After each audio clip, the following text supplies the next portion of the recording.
जी, hello दोस्तों, मैं हूँ कमर सीमा और दोस्तों जिस तरह के आप देख रहे हैं मेरे साथ मौजूद हैं साजिद तार साहब। तार साहब सबसे पहले तो आपके वक़्त का बहुत शुक्रिया। My pleasure, Srinath. Thank you so much.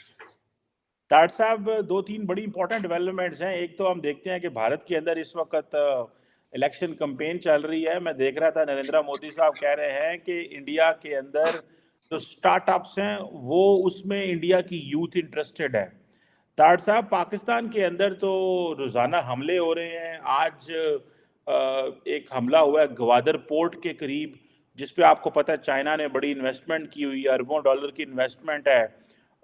2 हमारे फौजी शहीद हो गए हैं, 8 दहशतगर्द मारे गए हैं। तार साहब हमने तो नॉर्मल चीज़ें करनी थी लेकिन हम मुश्किल में फंसते जा रहे हैं। और तार साहब आज एक और बड़ा इम्पोर्टेंट डे है कि अमेरिकी कांग्रेस के अंदर अमेरिका के जो असिस्टेंट सेक्रेटरी ऑफ स्टेट हैं डोनाल्ड लू वो पेश हुए हैं और वो कहते हैं कि ये जो इमरान खान ने साइफर की इल्ज़ामात लगाए थे ये कॉन्स्पिरेसी थ्योरी थी।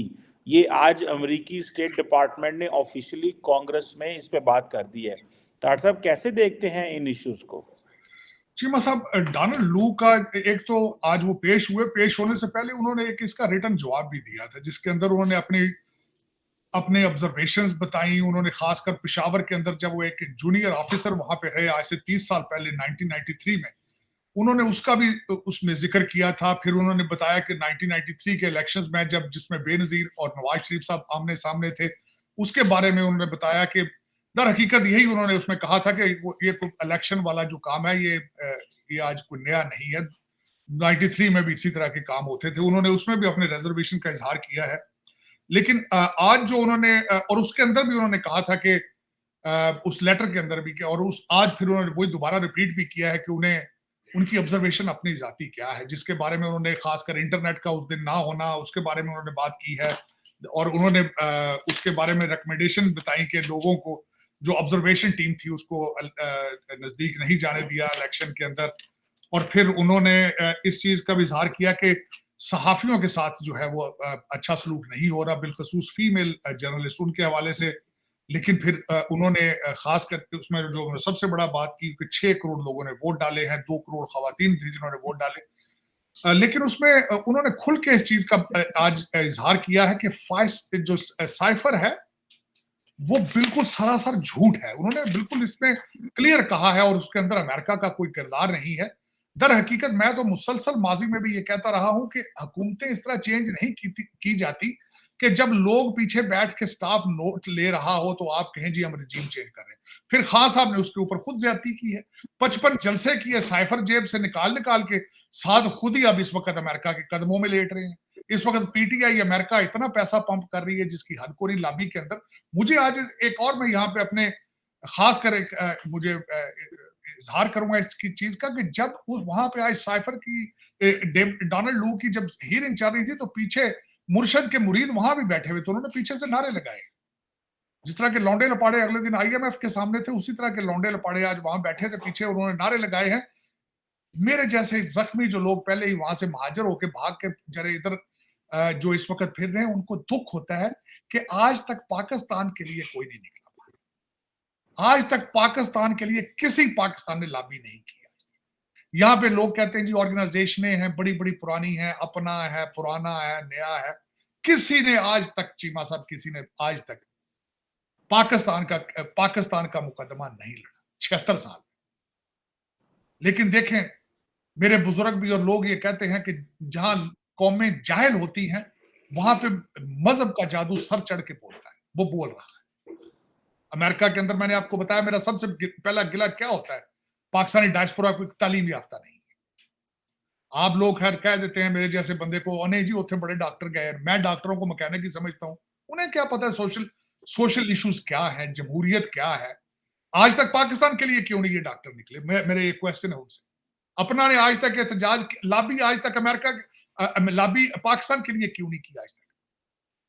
पाकिस्तान के F-16 अमेरिका ने रोक के रखे थे, फिर उनके स्टोरेज के पैसे भी लिए थे, उस वक्त डॉक्टर क्यों नहीं निकले थे। आज निकल आए कहते नहीं जी ये सियासत नहीं जिहाद है। मैं पूछता हूं उनसे, मुझे बल्कि मैं चीमा साहब मुझे एक खातून है पाकिस्तानी डॉक्टर है, उन्होंने मुझे अगले दिन पूरा एक चैप्टर लिखा। उन्होंने कहा कि हाउ डेयर कि तुम पाकिस्तानी आर्मी हुंटा को सपोर्ट करते हो। मैंने कहा नहीं, मैं जिन्नात को सपोर्ट करता हूं। 3.5 साल आपने एटॉमिक पावर चलाई है जिन्नात के सर पे। उस्मान बुजदार चलाता रहा पाकिस्तान का सबसे बड़ा सूबा। आपको नहीं, आप किस किस्म की डॉक्टर है? वो डॉक्टर है खातून। कहती है आप how dare you support Pakistani army junta. मैंने कहा हुंटा, आपके साथ हुंटा नहीं थी 2018 में, आपको कौन लेकर आया था? मैं कहा जनरल फैज हमीद आर्मी में नहीं था, वो जनरल बाजवा सिविलियन था। मैंने क्वेश्चन किया उससे, फिर चुप कर जाते। लेकिन चीमा साहब आज डोनाल्ड लू साहब ने जो पिछली रही सही इज्जत थी उस निकाल दी। उन्होंने कहा ये सारा सर झूठ है, फ्रॉड है। आपने 55 जलसे करके आज आप उन्हीं सेनेटरों कांग्रेसमैनों के कदमों में लेट रहे हैं आप कि सानू माफी लै दो, सानू माफी लै दो। लेकिन ज्यादती आज भी ज्यादती हुई है। लेकिन चले चीमा साहब, आज मैं दूसरा जो मैं आज फिर एक सख्त वाकया हुआ जिस पर बल्कि मुझे एतराज है कि आज ग्वादर पोर्ट की कॉलोनी के अंदर उन्होंने फिर हमला किया, 2 अफसरान को वहां पे शहीद किया। ज्यादती है। मजीद ब्रिगेड है जिसने हमला किया, जिसने हमले की जिम्मेदारी कबूल की है। मजीद ब्रिगेड कौन है? ये जुल्फकार अली भुट्टो के ऊपर एक उनके अपना गार्ड था, मजीद उसका नाम था, उसने हमला किया था। बलोची था उसके नाम पर, उन्होंने मजीद ब्रिगेड बनाया, उसने इसकी हमले की जिम्मेदारी कबूल कर रही है। लेकिन आज मैं मिन्नत करूंगा पाकिस्तानी इदारों से, अनफ इज अनफ। जिस तरह आपने अफगानिस्तान के अगले दिन आपने अंदर जाके घुस के उसका जवाब दिया है, प्लीज उसी तरह इसको हैंडल करें। Enough is enough. क्योंकि इकॉनमी आपका सबसे बड़ा प्रॉब्लम है, करप्शन आपका सबसे बड़ा प्रॉब्लम है। खुदारा आप स्मगलिंग रोकें। एक तो सबसे बड़ी बात चीमा साहब, जो मैं आपके अदादो-शुमार देख रहा था, सबसे ज्यादा हमले आपके सूबा सरहद केपी के और सूबा बलोचिस्तान में हुए। क्यों हुए हैं? क्योंकि दोनों के बॉर्डर अफगानिस्तान के साथ मिलते हैं और अफगानिस्तान की दहशतगर्दी के साथ आपकी स्मगलिंग इन्वॉल्व है। जब स्मगलिंग करते हैं दहशतगर्दों पे आप हाथ हौला रखते हैं। खुदारा इन चीजों को रोके। आज जो बच्चे मरे हैं, मैं उनका भी बताना चाहूंगा चीमा साहब, मेरे सख्त ज्यादती।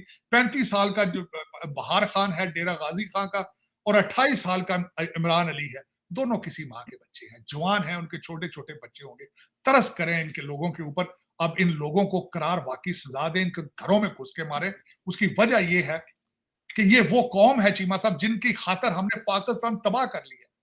हमारे आधा पाकिस्तान नशों में है, आधा पाकिस्तान कलाशनकोव पे लेके फिर रहा है, लेकिन उनको कोई शर्मो लिहाज नहीं।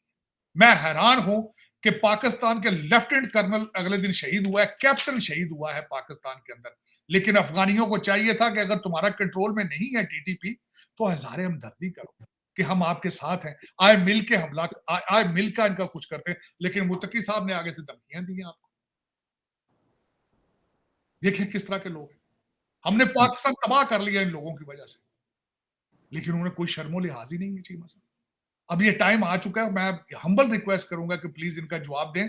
और ये इस तरह नहीं रोकेंगे, इनको आपको रोकना होगा। आज आपको ये फैसला करना होगा कि आपने वाकई स्मगलिंग में पैसे बनाने हैं, तो फिर करते रहें। फिर इस तरह आपके जवान शहीद आपको मरते रहेंगे, उनके बच्चों की बददुआएं लेंगे आप। उनकी माओ के आज बहार अली की माँ रो रही होगी, 35 साल, जाहिर है 35 साल जो बंदा है उसकी माँ भी अभी जवान होगी, जो दूसरा 28 साल का उसकी माँ भी अभी जवान होगी। सारी उम्र बददुआएं लेंगे आप उनकी। बल्कि अभी तक तो 76 साल में आप बददुआएं लेते रहे, तभी चल नहीं रहा काम। लेकिन खुदारा इस चीज को रोके। लेकिन चीमा साहब इसके आगे मैं देखना चाहूंगा, अच्छा बल्कि एक और बात मैं यहाँ मेंशन करना चाहूंगा, मैंने नोट्स लिए थे कि ज़बीउल्लाह मुजाहिद साहब ने बयान क्या दिया है। मैं वो भी आखिरी इसको क्लोज करता हूँ। उन्होंने कहा जी हमने सुपर पावर यहाँ गिरा ली है, आप तो यू तो पीस केक। उन्होंने कहा तुसी की शै हो, तुसी केड़े खेत दी मूली हो, असी तो सुपर पावर सट लिया सन। अच्छा, फिर उन्होंने कहा जी पाकिस्तान खुद अपनी हिफाजत करने की सलाहियत नहीं रखता, खुद अंडर परफॉर्म्ड है और हमें ब्लेम करते हैं, अपनी नाकामियों के लिए हमें ब्लेम करें।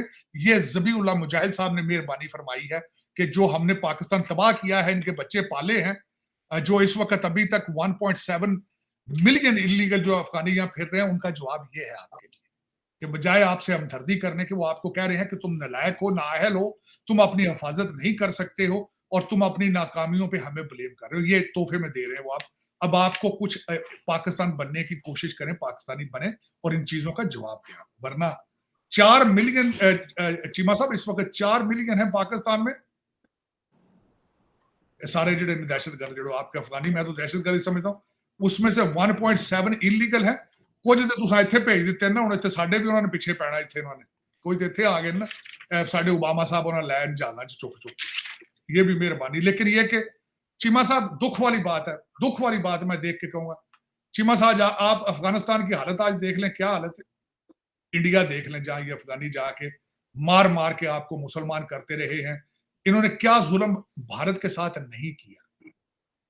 यहां से अफगानियों ने जाके, अब्दालियों ने, आज अपनी हालत देख ली। कोई सड़क सीधी नहीं है, कोई हालत ठीक नहीं है। 60 साल के लोग हैं, 15 साल की बच्चियों से शादियां कर रहे हैं। बल्कि ये तालिबान के आने से पहले उन्होंने लड़कों से निकाह शुरू कर दिए थे। ये इस कौम की हालत। चलो, कोई नहीं चीमा साहब, खुदा की कहते ना, खुदा की लाठी बेआवाज है, कोई नहीं। ज़बीउल्लाह मुजाहिद साहब ने पाकिस्तान को धमकियां दे ली हैं, लेकिन आप बदला ले ना लें, भारत बदला लेगा मेरे ख्याल में। भारत तो पूरी दुनिया से बदला ले रहा है, कलोनियलिज्म का बदला ले रहा है। मैं खुश हूँ इस बात पे। आज बल्कि मुझे थोड़ा सा इत्फाक हुआ है, थोड़ा सा टॉपिक से मैं हटूंगा नहीं। आज मैंने भारत की इकोनॉमी के बारे में जब मैं पढ़ रहा था, तो 1991 तक उनका सोशलिस्ट आइडियाज चलते रहे हैं। नेहरू साहब थे, तो नेहरू साहब सोशलिस्ट क्यों रहे हैं, मैं आज इस चीज पे वो ऐसे था, तो चीमा साहब मुझे पढ़ने का इत्फाक हुआ है। जी। तो वो माइंडसेट एंटी कलोनियलिज्म था उनके ज़हन में, एंटी मुगल जो कॉन्सेप्ट है। मुगल भी तो देखे ना, इन्वेडर थे, कॉलोनी थी ना अफगानिस्तान की। तो वो दो चीजें होती रही हैं कि ब्रिटिश भी जो थे अपने पसंदीदा ट्रेडर्स, अपने पसंदीदा बिजनेसमैन को प्रमोट करते रहे। इसी तरह पठान भाईजान जो अफगानी थे, वो अपने मुसलमान चंद पसंदीदा लोगों को प्रमोट करते रहे। उसके रिटेलिएशन में नेहरू साहब समझते थे कि we need to take the control of economy in our own hands. और 1947 तक, 1947 से लेके 1991 तक उन्होंने सोशलिस्ट एजेंडा, और उसको उन्होंने नाम, जिस ऐसे को मैं पढ़ रहा था उसके अंदर उन्होंने उसको नाम दिया था लाइसेंस। उसका नाम उन्होंने रखा था कि ये उसको उन्होंने चीमा साहब उसको लाइसेंस राज, कि ब्यूरोक्रेट जिसको लाइसेंस देते थे वो अमीर हो जाते थे, जिसको लाइसेंस नहीं देते थे वो गरीब रहते थे। और जो पीरियड था उस वक्त, जो सबसे बड़ी जो बैलेंस ऑफ पेमेंट उनका जो था 1991 में क्रैश किया। और उसके बाद जो नरसिम्हा राव थे, और हीरो जो थे उसके अंदर मनमोहन सिंह थे, और उनके साथ माडेक सिंह आलूवालिया उनके साथ टेक्नोक्रेट थे। और एक जो थे वो वाइस रीडी थे, जो उनके साथ टेक्नोक्रेट थे, जिन्होंने इस सारे लाइसेंस राज को खत्म किया था। और जो उसमें सबसे बड़ी खूबसूरती है, बल्कि आज भी मैं तो हमेशा चीमा साहब इस चीज पे बिलीव करता हूं कि आप कोई अच्छी चीज खुद ना कर सके तो किसी अच्छी चीज की कॉपी कर लेनी चाहिए। आईएमएफ का जो पहला पैकेज भारत ने, मनमोहन सिंह ने बनाया था, वो पैकेज खुद तैयार करके उन्होंने आईएमएफ को दिया था, प्लान सारा, कि this is the plan we want to enforce in the future. IMF उनका बजट नहीं बनाता था, आईएमएफ आके उनकी इंस्पेक्शन नहीं करता था। मनमोहन सिंह, मिस्टर सिंह आलूवालिया और वाइस रेड्डी, इन्होंने तीनों ने मिलकर प्लान अपना खुद बनाया था आईएमएफ का, जो दिया गया था। और उसको कंटिन्यू किया नरसिम्हा राव के बाद वाजपेयी ने। Vajpayee was the BJP man. और जब मैं पढ़ रहा था तो उसमें उन्होंने डिफाइन किया कि बीजेपी को उन्होंने रिपब्लिकन पार्टी के साथ फ्री एंटरप्राइज और बिजनेस ओरिएंटेड उन्होंने, और रिपब्लिकन के साथ उन्होंने कंपेयर किया, वर्सेस नेहरू को उन्होंने democrat as a democrat party उसकी कंपैरिजन किया। वंडरफुल कंपैरिजन जो मुझे आज इत्तेफाक हुआ है, मैं समझ रहा था कि मैं शेयर करूं। आज भारत की per capita income $2400 a month, $2400 a month, wonderful, $3.2 trillion की इकोनॉमी। लेकिन 1991 से सफर शुरू हुआ है, कोई लंबा सफर नहीं है। अगर आज भी पाकिस्तान में से कोई हिम्मत करना चाहे तो इट इज पॉसिबल फ्यूचर में। अब अगली जो बात जो चीमा साहब मुझे आज सबसे ज्यादा अफसोस हुआ है, अगले दिन मैंने ख्वाजा साहब ने असेंबली में स्पीच भी दी थी, सबसे ज्यादा अफसोस हुआ है। वाकई इसमें ज़बीउल्लाह मुजाहिद साहब की बातें सारी गलत नहीं है, आपकी अपनी भी गलतियां मौजूद हैं। आज मुझे इत्तेफाक हुआ है कि अब्दुल्ला अचकज़ई एक अफगानी शहरी है जो कि आपकी आर्मी के अंदर कैप्टन थे। आपके कमीशन अफसर भी जो है वो 2 नंबर पाकिस्तानी पासपोर्ट बनाकर आपके कमीशन अफसर है। ये मेरे लिए एक हैरानगी वाली बात थी, हैरानगी। मैं हैरान हूं चीमा साहब, आपने इन लोगों को अंदर घुस के ना सिर्फ शनाख्ती कार्ड दिए, आपने इनको पासपोर्ट दिए, इन्होंने कारोबार किए, वर्सेस जो बिहारी बांग्लादेश में आपकी आर्मी के साथ लड़ते रहे हैं, आज भी वहां कॉलोनियों में सड़ रहे हैं बांग्लादेश में। आप इस तरीके से कंट्री चला रहे हैं। वो बिहारियों की चौथी चौथी नस्ल है और पाकिस्तान के साथ वफादारी में आज भी वो झुलस रही है, मारे जा रहे हैं, और आपने इनको घुसाया अंदर और ये आपके पाकिस्तान के ऊपर कब्जे करके फिर रहे हैं। इस्लामाबाद में घुस के आपको मारते हैं, डाके मारते हैं, चोरियां करते हैं, शनाख्ती कार्ड बनाते हैं। अब आपके आर्मी अफसर भी हैं, किसको ब्लेम करेंगे आप? अपने सिस्टम आपको एडमिट तो करना चाहिए। क्या ही अच्छा हो कि आज आपका आईएसपीआर एडमिट कर ले कि हमसे गलतियां हुई, हमने इनको कमीशन किस तरह दिया था, और उनको अरेस्ट करें जिन लोगों ने। चीमा साहब, मेरी नजर में पाकिस्तान आर्मी में जब आप एक ऑफिसर बनता है, उसकी तो वेरिफिकेशन की स्टेज ही बहुत ज्यादा है। जो वेरिफिकेशन की जाती है, उनके गांव में जाते हैं लोग, देखते हैं ये कौन है, किधर से है, इसका कैरेक्टर क्या है। तो इनकी वेरिफिकेशन किसने की? पकौड़े वालों ने की। एडमिट तो कर लो। चीमा साहब, मैंने अमेरिका में आके सीखा था, इस्लाह तब तक नहीं होती जब तक आप एडमिशन नहीं करते, एडमिट नहीं करते। आपका माइंड सेट उसको आगे चलता नहीं लेके। मैं मिन्नत करूंगा कि अपनी गलती एडमिट करेंगे कि गलती हुई, हम आगे नहीं करेंगे, और इनको करार वाकई सजा दें। लेकिन चीमा साहब, फिर इसमें क्या हो सकता है? फिर मेरा वतन अजीज है जहां पे इन चीजों पे किसी ने आज तक आगाज ही नहीं किया इस चीज का, किसी ने इसके ऊपर सोचा नहीं है चीमा साहब के लिए क्या होना है। दूसरा, चीमा साहब भारत के हवाले से बात कर रहे थे कि भारत के अंदर राइजिंग भारत एक कॉन्फ्रेंस जारी है दिल्ली के अंदर, और स्टार्टअप्स की आप बात कर रहे थे। चीमा साहब, स्टार्टअप तो एक मामूली चीज है। अगलों ने स्पेस के अंदर इस वक्त 100 से ज्यादा प्राइवेट स्टार्टअप्स हैं। आपको बताया था कि वहां उनके 5 मिलियन कंप्यूटर प्रोग्रामर मौजूद हैं, और गूगल और माइक्रोसॉफ्ट मिलके 1 lakh artificial intelligence specialist produce करने के लिए तैयारी में मौजूद।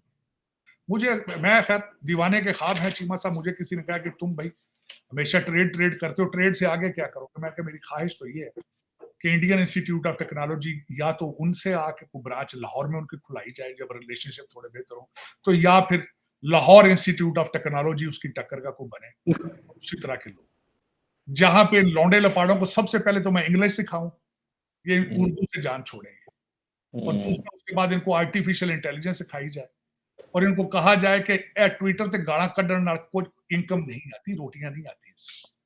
मेरे मुर्शद ने ये अच्छा, आप कहते हैं स्टार्टअप पाकिस्तान, तो पीटीआई स्टार्टअप नहीं तो और की है चीमा साहब, ये भी तो स्टार्टअप ही है। 1,25,000 मेरे मुर्शद ने पीटीआई का लौंडा लपाड़ा हायर किया था, 1,25,000। ये भी तो startup. Best example of the online tamasha, सबसे बड़ा स्टार्टअप है ये भी स्टार्टअप। मैं तो स्टार्टअप ही कहता हूँ। देखिए ना, वो हर चीज ऑनलाइन है, हर चीज ही ऑनलाइन है। तो चीमा साहब, दर हकीकत आपको लीडरशिप की जरूरत है आज भी मेरे ख्याल में, सिंसियर लीडरशिप, पाकिस्तानी लीडरशिप, उसकी जरूरत है।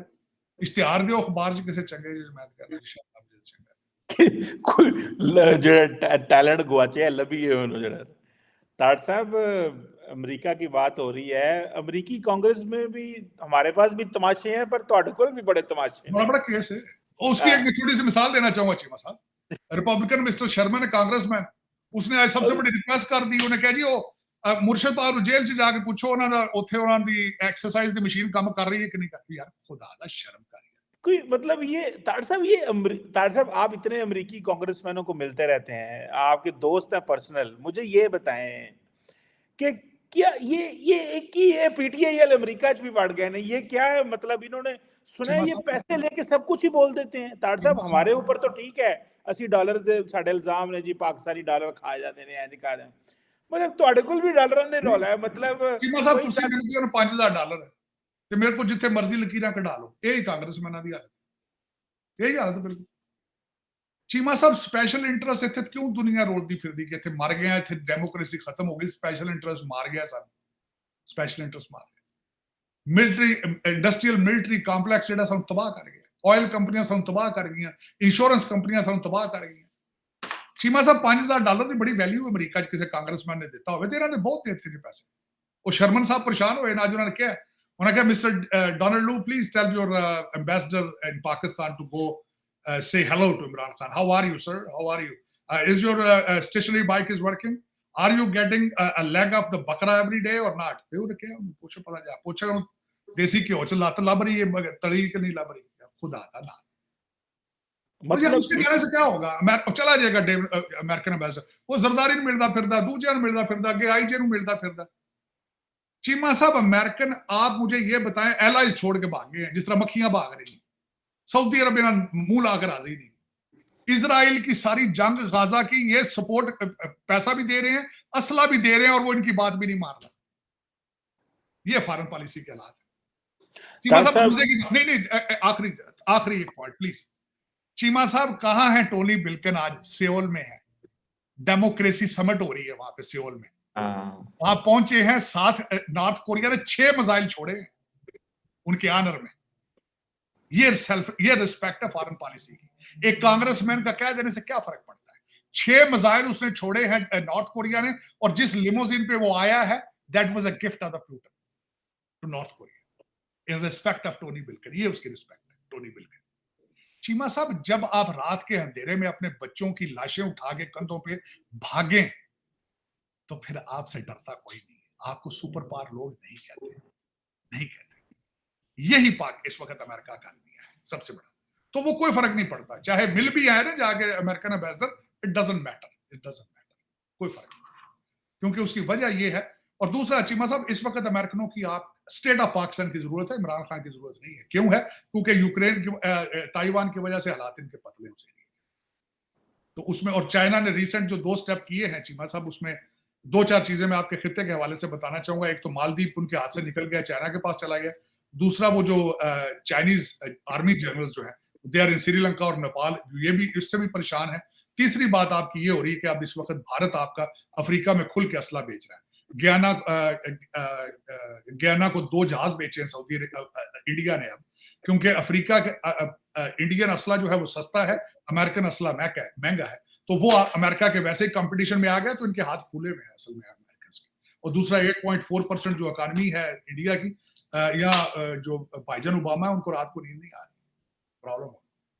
और दूसरा चीमा साहब, आज जो सबसे बड़ी खबर जो मैंने पढ़ी है अमेरिकन इंटरनल इश्यूज के बारे में, 3 लाख 3.5 लाख लोग तो हमारे सदर्न बॉर्डर से आ रहे हैं।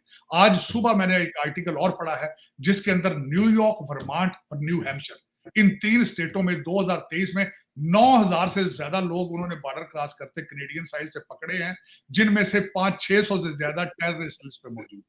और वो किस तरह आ रहे हैं वो भी बता रहे हैं। यहां पे अगर ओबामा साहब लिबरल हैं, तो दूसरी साइड पे जो हमारे ट्रूडो साहब है वो भी लिबरल है। मैक्सिकन लोगों के लिए कनाडा वीजा फ्री कर दिया। You don't need a visa to come to Canada. वहां से फ्लाई करो मैक्सिको से सीधे जाओ टोरंटो, टोरंटो टैक्सी में बैठ के आप वर्माट आ जाओ, चाहे न्यू हैम्पशायर। तो ना सिर्फ ये साउथ से तबाह कर रहे हैं अमेरिका को, नॉर्थ से भी हमला हो रहा है। तो इस मुल्क के ऊपर तो दोनों साइडों से अटैक हो रहा है। तो आप कह रहे हैं कि अमेरिकन एम्बेसडर जाके खान साहब को बचाएगा? इन तिलों में तेल नहीं है। इन्हें समझाओ पीटीआई वालों को, नवी पार्टी ढूंढो, इन्हें को पूटन दे मगर जाके पाओ, पूटन दे पैसे नहीं तार साहब, वो ब्रैड शर्मन को, वो उसकी वीडियोस बड़ी चल रही हैं कि उसको सवाल करते हैं कि इजराइल क्या कर रहा है, उधर तुम खामोश हो और इधर तुम इमरान खान की मैत में बड़ी बातें कर रहे हो कि वो जी जेल में चले गए। ठीक है, पाकिस्तान के मसले 50 हैं, हम उस पर नहीं अभी कमेंट कर रहे, लेकिन वो इजराइल पे खामोशी है, पाकिस्तान पे बोलता है, ये पैसों के चक्कर में है। लेकिन तार साहब, जो ये भी चलो इसकी भी समझ आती है।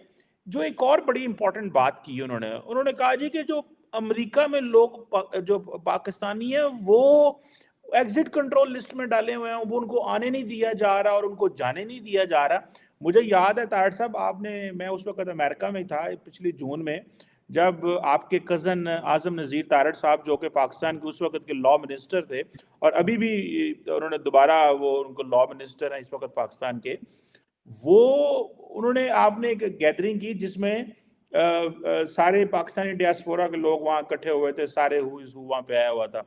तो उनसे सवाल हुआ, जिसमें पाकिस्तानी एम्बेसडर भी साथ उस वक्त मौजूद थे, तो सवाल हुआ कि ये जो पाकिस्तानी है क्या इनको किसी लिस्ट में डाला गया है कि इनको आने नहीं देना पाकिस्तान? तो उन्होंने कैटेगोरिकली कहा, he was sitting law minister at that time, he is even sitting now.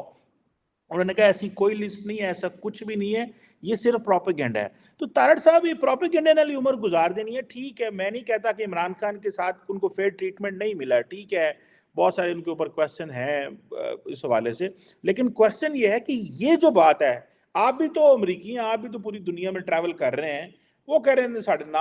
अब देखे ना, वो अमेरिकी कांग्रेस में इस पे जो है वो खिताब करवा दिया उनसे। चीमा साहब मुझे ये बताएं, कहते हैं जी इमरान खान को फेयर ट्रायल नहीं मिल रहा। भुट्टो साहब को फेयर ट्रायल मिला था, नवाज शरीफ साहब को फेयर ट्रायल मिला था, 2024 के इलेक्शन 2018 के इलेक्शन ठीक थे। कैसे ये बातें कर रहे हैं? बिल्कुल गलत कर रहे हैं। पाकिस्तान में रहना है तो पाकिस्तान की तरह ही रहना है आपने। दूसरा चीमा साहब, मुझे इस बात का नहीं पता चला, उन्होंने उस दिन भी डिनाई किया था कि कोई एग्जिट कोई लिस्ट ऐसी मौजूद नहीं है किसी को, बल्कि मैं तो चाहता हूं होनी चाहिए, सही कंट्रोल ही नहीं कर रहे इनको। एंटी स्टेट देखे, दो जो मर्जी कर लो, लेकिन एंटी स्टेट नहीं आपको बात करनी चाहिए कभी भी। लीडर आते हैं चले जाते हैं, पाकिस्तान ने तो कायम रहना है। ये कौन होते हैं पाकिस्तान के बारे में इस तरह की बातें कर रहे हो? लेकिन चले चीमा साहब, लेकिन ये आप प्रोपेगेंडा की बात कर रहे हैं। पार्टी के अपने हालात देख लें, सारी पार्टी वकीलों को दी, अब वकील आपस में लड़ रहे हैं। वो एक जो कहता है हमसे गलती हो गई है इत्तेहाद करने की, दूसरे कहते हैं नहीं जी गलती नहीं हुई। एक सुबह बात करते हैं, शाम को चेंज कर लेते हैं। इनके अपने हालात बड़े पतले। दूसरा ये कि चीमा साहब, ये पार्टी जो सारी ट्वीट की पे ट्वीट पे चल रही है, ट्वीट पे चल रही है। इनके अपने हल्के तो है नहीं है इनका तो सूर्य इंटरनेट हल्का है। वो वैसे ट्विटर उन्होंने बंद कर दिया, आजकल आराम है आपके। तो वैसे पाकिस्तान में सुकून होना चाहिए कुछ दिनों के लिए, लेकिन ज्यादती चीमा साहब मैं समझता हूँ पाकिस्तान के साथ ज्यादती। बल्कि मैं हम्बल रिक्वेस्ट करूंगा कि इन चीजों के साथ सख्ती से डील किया जाए, ताकि फोकस कर सकें आप पाकिस्तान की इकानमी के ऊपर, पाकिस्तान के मुआशी हालात के ऊपर, और पाकिस्तान की ट्रेड के ऊपर इस वक्त जो आपकी सख्त जरूरत है उस पर तवज्जो होनी चाहिए। ये जो डिस्ट्रैक्शन इन्होंने की है, कभी कहते हैं जी हमने इस्लामाबाद जलसा करना है, कभी कहते हैं हमने लॉन्ग मार्च करना है, आपने इसी में आपने फिर दोबारा आपने हालात खराब करने। ये तो इस तरह ही है जिस तरह गुड्डे गुड्डी का ब्याह करने लगे हो। तो सीरियस होना चाहिए फॉर द कंट्री। ये तो सीरियस नहीं होंगे। इनका तो अब 3.5 साल की आपके सामने इनकी परफॉर्मेंस मौजूद है। तो इनसे माफी मांग ले पाकिस्तानी कौम को चाहिए ना कि यार कुछ चंद दिहाड़े आराम कर लो। तो पाकिस्तान साल लैंड दो, हालात खराब ने बहुत ज्यादा। बात तो सही है तार साहब, और मैं समझता हूँ कि अमेरिकन कांग्रेस जो है उनको भी अपनी इज्जत की जो है उसकी परवाह करनी चाहिए। वो 19-20 जिस के तरह फर्क। चीमा साहब देखें डोनाल्ड ट्रंप के साथ जो कर रहे हैं, वो हाँ, खलाकियत के हालात है वहां पे इस वक्त। डोनाल्ड ट्रंप साहब के ऊपर 91 से ज्यादा केसेस हैं। वो खुद कहते हैं कि इमरान खान ही बने हैं इस टाइम, इमरान खान ही होते हैं। देखिए इसमें इलान मस्क ने तो चीमा साहब ट्वीट किया आज से 2 हफ्ते पहले, उसने कहा हर दुनिया के हर कंट्री के अंदर एस्टेब्लिशमेंट स्ट्रांग है इस वक्त। तो यहाँ पे ओबामा साहब को मेरा मकसद उनसे वो 465 मिलियन डॉलर उनसे मांग रही है इस न्यूयॉर्क की कोर्ट। वो कहते हैं हम अगर इनको बैलेट पे नहीं आने देंगे तो पैसों के लिहाज से बैंकरप्ट कर देंगे। तो इस तरह घेरे डाल के तो फिर इस तरह तो नहीं होता ना। तो चीमा साहब इनको गुजारा करना चाहिए। लेकिन अमेरिका के खैर फाइनेंशियल हालात इतने खराब नहीं जितने आपके खराब हैं, लेकिन इनको सोचना चाहिए। और अब डोनाल्ड ट्रंप का भी सबसे बड़ी बात यह है, खैर खान साहब के अंदर मुझे कल किसी ने कहा, उन्होंने कहा जी खान साहब और डोनाल्ड ट्रंप की बड़ी मुमासलत है, बड़े एक मैं क्या नहीं, एक फंडामेंटल डिफरेंस जरूर है। मैं डोनाल्ड ट्रंप साहब के साथ रहूं, उनके पास जेन कोई नहीं भी कोई नहीं। ये तार साहब, इस वक्त पाकिस्तान के अंदर जो सबसे बड़ी बात की जा रही है डोनाल्ड ट्रंप के हवाले से वो ये है कि द मोमेंट अभी इस वक्त मुझे कोई, क्योंकि हम फॉरेन पॉलिसी पे जाहिर बात है डिस्कशन करते हैं, तो मुझे इतने लोगों ने फ़ोन किए हैं मेरे गांव से, हर शहर से मैसेज करते हैं, और डोनाल्ड ट्रंप आ रहे हैं अमेरिका च, और सुना जित गया। लोगों को तो नहीं पता प्राइमरीज हुई हैं, और जित गया आवाम को जैसे पता है, आपको जितना नॉलेज होता है। और ने कहा भाईजान जित गया वो की बने वो जीत, तो अगर अगर ट्रंप जीत गया तो इमरान खान रिहा हो जाएगा। मतलब बच्चे बच्चे की जुबान पे इन्होंने नया प्रोपेगेंडा। तार साहब ये चीज जो है ये चीमा एक सवाल का उसका जवाब उसका 1 सेकंड में आता है। Donald Trump was the president of America and he had a relationship with Prime Minister of Pakistan, not personal, with the position of the Prime Minister of Pakistan, not personally as Imran Khan. ये लोगों को नहीं अंदाजा। और this is not how the states operate. उनके internal problem और judicial problem और criminal matters के अंदर this is not how the states get involve. ये लोगों को नहीं पता। हाँ लौंडा लपाड़ा है वो एंजॉय करने तो उनको ट्वीट के लिहाज से, वरना not this is not how the states operate. दूसरा इनको ये नहीं पता कि डोनाल्ड ट्रंप की नवाज शरीफ साहब की बड़ी अच्छी बात हुई थी टेलीफोनिक, तो वो एज अ प्राइम मिनिस्टर हुई थी, नवाज शरीफ साहब के रिश्तेदार नहीं थे वो। इनको ये नहीं पता कि that was a president of America was talking to prime minister of Pakistan, not with Imran Khan। तो चले कोई नहीं, जिस तरह वो सारा दिन एक दूसरे के साथ लड़ते हैं उस तरह करने दें, उनको एंजॉय करने दें। ट्वीट पे बच्चे फारग हैं ना, अमीर लोगों के आवारा बच्चे फारग होते हैं, क्या करेंगे? 5-5 उनके ट्विटर अकाउंट हैं, they have to do something, they have to keep them engaged. बिल्कुल सही कह रहे हैं तार साहब। लेट्स सी, देखते हैं क्या होता है। इंडिया तो स्टार्टअप्स की बातें कर रहा है, उनका जो पॉलिटिकल डिस्कोर्स है, उनकी पॉलिटिकल रैलीज में क्या बातें हो रही हैं, और हमारी पॉलिटिकल रैलीज में मड स्लिंगिंग है, गालियां हैं, एक दूसरे को तोय तोय करना। और अभी हम अमेरिका तक, पूरी दुनिया इस वक्त, Indian media, Pakistani media, American media, सिर्फ पाकिस्तान के अंदर बातें हो रहा है जी, इधर ट्विटर बंद है, उधर इलेक्शन ऐसे थे, अमेरिकी एम्बेसडर इमरान खान को जाके जेलों में मिले, ऐसी ऐसी बातें जो है वो की जा रही हैं पाकिस्तान के बारे में। लेट्स सी आइंदे दिनों में क्या होता है, नई हुकूमत आई है। थैंक यू वेरी मच सरितार साहब, thank you. Let's play talking to you sir. बहुत शुक्रिया आपका।